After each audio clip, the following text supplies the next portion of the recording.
দেশ বিদেশ রাজ্য নিয়ে আজকের বাছাই করা বড় খবরগুলি এক নজরে। শুরুতেই জানাবো শিরোনাম, তারপর আসছি বিস্তারিত খবরে। আপোষ করবে না ভারত, বাংলাদেশের কূটনীতিককে ডেকে নরমে গরমে বুঝিয়ে দিল মোদী সরকার।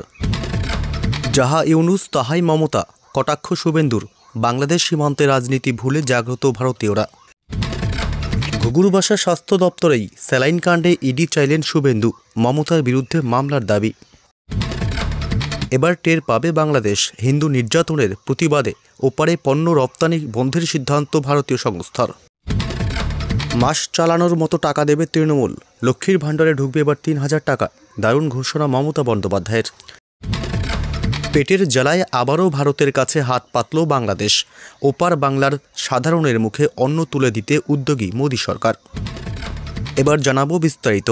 আপোষ করবে না ভারত, বাংলাদেশের কূটনীতিককে ডেকে নরমে গরমে বুঝিয়ে দিল মোদী সরকার। আন্তর্জাতিক সীমান্তের নিরাপত্তার সুনিশ্চিত করতে কোনো রকমে আপোষ করবে না ভারত, মেনে চলা হয় সব রকম প্রোটোকলও। বাংলাদেশের অন্যতম শীর্ষ কূটনীতিক মোহাম্মদ নুরুল ইসলামকে তলব করে একথা স্পষ্ট জানিয়ে দিল নয়াদিল্লি। বাংলাদেশ সীমান্ত বরাবর একাধিক জায়গায় বিএসএফ কাঁটাতারের বেড়া দিতে গেলে বাধা দেয় বাংলাদেশ বর্ডার গার্ডস বা বিজিবি। এ নিয়ে গত কয়েকদিন ধরেই উত্তপ্ত হয়ে ওঠে ভারত বাংলাদেশ সীমান্ত। এরপরই গেল রবিবার ঢাকায় নিযুক্ত ভারতের রাষ্ট্রদূত প্রণয় ভার্মাকে তলব করে বাংলাদেশের বিদেশ মন্ত্রক। ভারতের রাষ্ট্রদূতকে ডেকে পাঠিয়ে বাংলাদেশের পক্ষ থেকে অভিযোগ তোলা হয়, নিয়ম বহির্ভূতভাবে সীমান্তে কাঁটাতারের বেড়া দেওয়ার চেষ্টা করছে ভারতীয় সীমান্তরক্ষী বাহিনী। ভারত দ্বিপাক্ষিক চুক্তি ভঙ্গ করেছে বলে অভিযোগ তোলে মোহাম্মদ ইউনুসের সরকার। এই ঘটনার ২৪ ঘণ্টার মধ্যেই নয়াদিল্লি বাংলাদেশ হাই কমিশনের অন্যতম শীর্ষ কর্তা মোহাম্মদ নুরুল ইসলামকে তলব করে কেন্দ্রীয় সরকার। বিদেশ মন্ত্রকের পক্ষ থেকে বাংলাদেশি কূটনীতিককে স্পষ্ট জানানো হয়েছে, আন্তর্জাতিক সীমান্তে মানব পাচার সহ যে কোনো ধরনের পাচার আটকাতে কাঁটাতারের বেড়া দেওয়া ছাড়াও পর্যাপ্ত আলোর বন্দোবস্ত করা এবং প্রয়োজনে প্রযুক্তির সাহায্য নেবে ভারত। গত কয়েকদিনে বাংলাদেশ সীমান্তে যা ঘটেছে তাতে প্রতিবেশী দেশের শীর্ষ আধিকারিককে ডেকে এই বার্তা দেওয়া প্রয়োজন ছিল বলেই বিদেশ মন্ত্রক সূত্রে খবর। বাংলাদেশি কূটনীতিককে মনে করিয়ে দেওয়া হয়েছে, অনেক ক্ষেত্রে শেখ হাসিনার দল আওয়ামী লীগের সদস্য এবং বহু সাধারণ বাংলাদেশি নাগরিক বেআইনিভাবে ভারতে ঢোকার চেষ্টা করার সময় আটকানো হয়েছে। সীমান্তে কাঁটাতারের বেড়া দেওয়ার সময় ভারত আন্তর্জাতিক সব নিয়ম মেনে চলেছে বলেও বাংলাদেশের কূটনীতিককে বুঝিয়ে দিয়েছে নয়াদিল্লি। পরবর্তী খবর, যাহা ইউনুস তাহাই মমতা, কটাক্ষ শুভেন্দুর, বাংলাদেশ সীমান্তে রাজনীতি ভুলে জাগ্রত ভারতীয়রা। বাংলাদেশ শেখ হাসিনার পাসপোর্ট বাতিল করার পরই ভারতে হাসিনার থাকার মেয়াদ বৃদ্ধি করেছে কেন্দ্রীয় সরকার। এই পদক্ষেপকে স্বাগত জানালেন রাজ্যের বিরোধী দলনেতা শুভেন্দু অধিকারী। সেই সঙ্গে তিনি একযোগে আক্রমণ করলেন বাংলাদেশের অন্তর্বর্তী সরকারের প্রধান উপদেষ্টা মোহাম্মদ ইউনুস এবং পশ্চিমবঙ্গের মুখ্যমন্ত্রী মমতা বন্দ্যোপাধ্যায়কেও।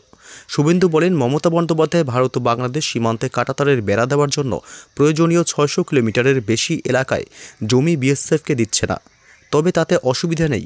সীমান্ত এলাকার মানুষজন রাজনীতি ভুলে ভারত মাতা কি জয়, জয় শ্রীরাম স্লোগান দিচ্ছেন। শুভেন্দু বলেন, সীমান্ত এলাকার মানুষ হাসুয়া নিয়ে ঘুরছেন।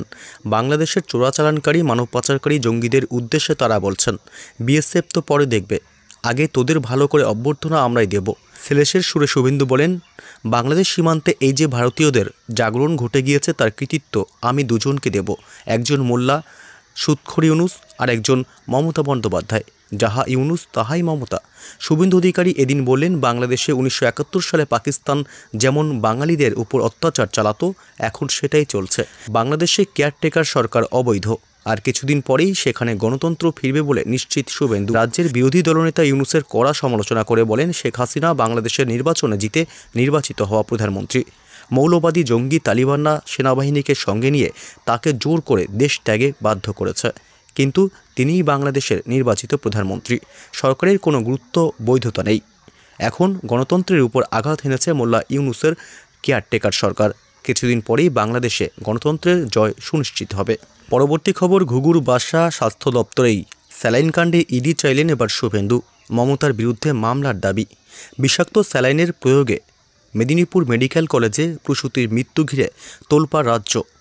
স্যালাইন কাণ্ডে এবার বিস্ফোরক অভিযোগ বিরোধী দলনেতা শুভেন্দু অধিকারীর। রাজ্য সরকারের স্বাস্থ্য দপ্তরের তরফেই ক্ষমার অযোগ্য ত্রুটি হয়েছে বলে দাবি করলেন তিনি। সোমবার বিধানসভার বাইরে সংবাদ মাধ্যমের মুখোমুখি হয়ে রাজ্য সরকারকে কাঠগড়ায় তুললেন বিরোধী দলনেতা শুভেন্দু অধিকারী। গত বছরই স্যালাইন প্রস্তুতকারী সংস্থাকে কালো তালিকায় অন্তর্ভুক্ত করেছে কর্ণাটক সরকার। স্বাস্থ্য দপ্তরের তরফে নিষিদ্ধ ঘোষণার পরও বিষাক্ত স্যালাইন কিভাবে ব্যবহার হলো তা নিয়েই চাঞ্চল্যকর অভিযোগ শুভেন্দুর। স্বাস্থ্য দপ্তর দায়সারাভাবে নিষিদ্ধ ঘোষণা করেছে বলে দাবি তার। তিনি বলেন, কর্ণাটক সরকার বলার পরেও রাজ্যের সরকার 3 সপ্তাহ পরেও সেভাবে কোনো পদক্ষেপ গ্রহণ করেনি। 2022 পর্যন্ত যে কোম্পানির টেন্ডার ছিল তার 6 মাস টেন্ডারের মেয়াদ বৃদ্ধি করেছে স্বাস্থ্য দপ্তর, সেটাও ক্ষমার অযোগ্য। শুভেন্দুর দাবি, গোটা ঘটনার নেপথ্যে বড় আর্থিক যোগ রয়েছে। ইডি মামলা হাতে নিলে আর্থিক তছরূপ ধরা পড়বে বলে মত শুভেন্দুর। তিনি বলেন, আরজি করে যে দুর্নীতির তদন্ত সিবিআই করছে, দুর্নীতির সাপেক্ষে তার থেকেও বেশি বড় অপরাধ এই স্যালাইন কাণ্ডে। স্বাস্থ্যমন্ত্রী মমতা বন্দ্যোপাধ্যায় এবং স্বাস্থ্য সচিব নারায়ণ স্বরূপ নিগমের বিরুদ্ধে মামলা করা উচিত। শুভেন্দু বলেন, প্রসূতিকে মেরে ফেলেছে মমতা ব্যানার্জির দপ্তর। এই অন্যায়ের ক্ষমা নেই। মারণ স্যালাইন কাণ্ডে তদন্ত চেয়ে মামলা দায়ের হয়েছে হাইকোর্টে। মামলা দায়ের করেন বিজয় সিংহল এবং কৌস্তব বাগচি। এদিন স্যালাইন কাণ্ডের পাশাপাশি মালদায় তৃণমূল নেতা খুন নিয়েও তৃণমূলকে নিশানা করলেন শুভেন্দু।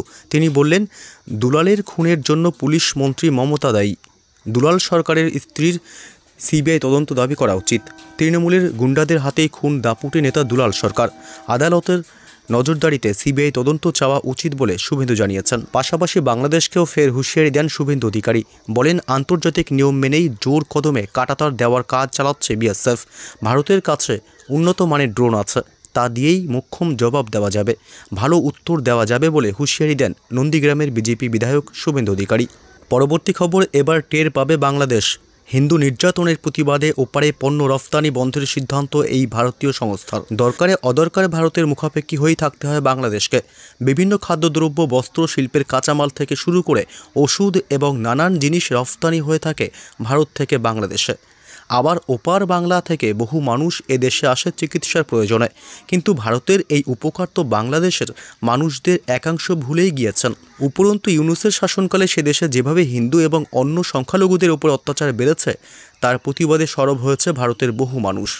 আর এবার বাংলাদেশকে টাইট দিতে বড় সিদ্ধান্ত নিল ভারতের এক রাজ্যের সংস্থা। মধ্যপ্রদেশের রায়সেন জেলার মান্ডিদ্বীপ ইন্ডাস্ট্রিয়াল এরিয়ার রফতানিকারীরা বাংলাদেশের সঙ্গে ব্যবসায়িক লেনদেন বন্ধ রাখার সিদ্ধান্ত নিয়েছে। বাংলাদেশের সংখ্যালঘুদের ওপর অত্যাচারের প্রতিবাদেই তাদের এই সিদ্ধান্ত বলে জানা গিয়েছে। উল্লেখ্য, এতদিন ধরে এই মান্ডিদ্বীপ বাজার থেকে সুতো, তুলো, ট্রাক্টর, ওষুধ, অটো এবং রেলের যন্ত্রাংশ, প্লাস্টিক, স্টিলের আসবাব সহ প্রায় 27টি পণ্য রফতানি করা হতো বাংলাদেশে। কিন্তু বাংলাদেশের পরিস্থিতি এখন যা, হিন্দুদের ওপর নির্যাতনের প্রতিবাদে পড়শি দেশের পণ্য রপ্তানি বন্ধ রাখার সিদ্ধান্ত নেওয়া হয়েছে। এ বিষয়ে মান্ডিদ্বীপের প্রেসিডেন্ট ডক্টর রাজীব আগরওয়াল জানিয়েছেন, বাংলাদেশের মোট চাহিদার 70 থেকে 80% রফতানি হয় ভারত থেকে। পণ্য সরবরাহ কমিয়ে দেওয়া হলে 15 দিনের মধ্যেই বাংলাদেশের অর্থনীতি ধসে পড়বে। পরবর্তী বড় খবর, মাস চালানোর মতো টাকা দেবে তৃণমূল সরকার। লক্ষ্মীর ভাণ্ডারে ঢুকবে 3000 টাকা।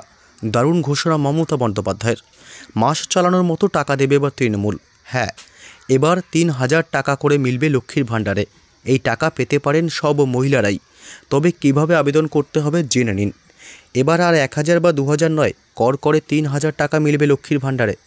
এমনই সুখবর দেবে মমতা বন্দ্যোপাধ্যায় সরকার। এমনিতেই সাধারণ শ্রেণীর মহিলারা 1000 এবং তপশিলি উপজাতির মেয়েরা 1500 টাকা করে পায়। এবার চমৎকার সুখবর দিল নবান্ন। কম নয়, 3000 টাকা পাবেন সকলে।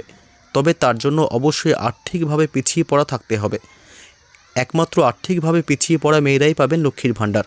যাদের বাৎসরিক আয় 2.5 লক্ষ টাকার কম, তারাই পাবেন এই প্রকল্পের টাকা। এই টাকা পেতে জমা দিতে হবে ইনকাম সার্টিফিকেট। বার্ষিক ইনকাম 2.5 লক্ষ টাকার ইনকাম সার্টিফিকেট জমা দিলেই মিলবে 3000 টাকা। এবার থেকে মাস চালানোর মতোই টাকা দিচ্ছে তৃণমূল সরকার। দারুণ ঘোষণা করতে চলেছে মুখ্যমন্ত্রী মমতা বন্দ্যোপাধ্যায়।